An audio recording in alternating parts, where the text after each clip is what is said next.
Hello and welcome. Today we're doing a move called the locked ladder. Here's the move. That's it. Here is a slow-mo.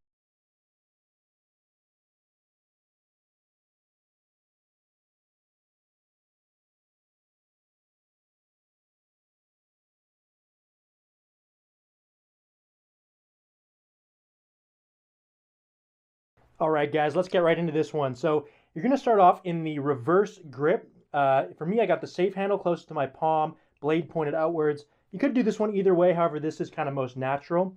And in this grip, you're going to want to be grabbing closer to the ends of the handles. So if you're too close to the pivots, it's going to be a little bit harder to get into. Closer to the ends of the handles is best. And to start this move off, what you're going to do is you're going to take your pinky and you're going to put it in front of the handles, just like so. Now, you'll know you're in the right place. For me, my pinky winds up right about in the middle of the handles. And this works well for me. Based on the balance of your knife, it might be slightly different. But this point is slightly blade heavy, right? So if I try and balance a knife here, it's going to tip, but only slightly. And so that's kind of a good marker of where you should be. And that's going to give you enough momentum with the blade to make the rolls work easily. And also it's high enough up that you're going to have enough room for your fingers to catch the handles and not the blade.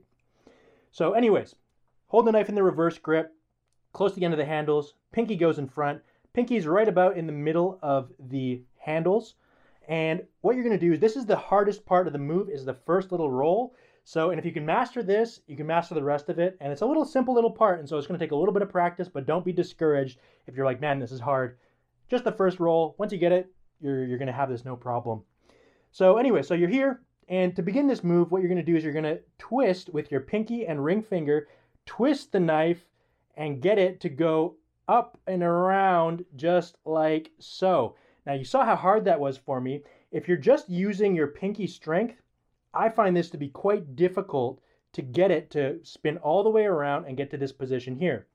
So what you're actually going to do is you put your pinky in the front and you're going to do a little bit of an upwards pull, just slightly upwards, and that's going to give you some more momentum to swing the knife up and get your middle finger in just like so. So what that'll look like, pinky in front, swinging up and catching just like that. And what I would recommend is just practice this over and over again. Pinky in front, swinging up. Pinky in front, swinging up. And as you get better, you're going to use more of those muscles. Those will get stronger. A little bit of a boost helps. And the key thing for this first little roll, which again is the hardest part, is when you're flipping this up, it's very natural for the knife to hit your middle finger, and that's going to really mess you up.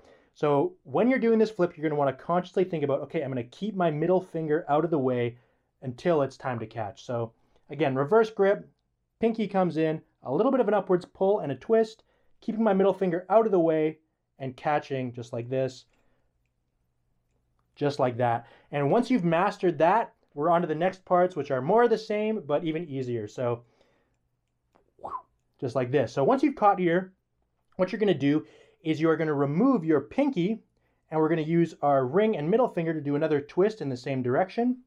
We're going to insert our index finger, just like so, remove our ring finger, and then do another twist with these two fingers, and the knife is going to spin around. And from here, this is kind of the end, we're going to spin it up. It's going to spin around our index finger, and we're going to catch back in the reverse grip. So right from the top, grabbing near the ends of the handles, around the front, pulling up, inserting the middle finger, twisting, inserting the index finger, removing the ring finger, twisting. It goes around the index finger, and we're going to catch just like so.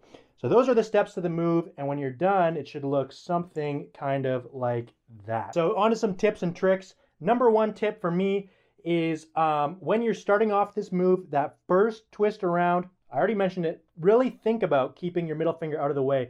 The most common way for me to mess this up is I'm going into this move, I'm flipping it around, boom, it hits my middle finger and the move is toast. So if I'm keeping my middle finger out of the way, then I am sailing. So boom, keeping the middle finger out of the way. Another thing that can kind of help with that is in that first roll, you can think about doing it kind of 0G a little bit. Just a little bit. A little bit of an angle 0G is going to let the weight of the blade keep it away. Boom, the blade's hanging down. It's out of the way of my middle finger. And then you can turn back up and go back this way. So something kind of like this, right? A little bit 0G and back, and just like that. I don't know if you got that. Hope that makes sense.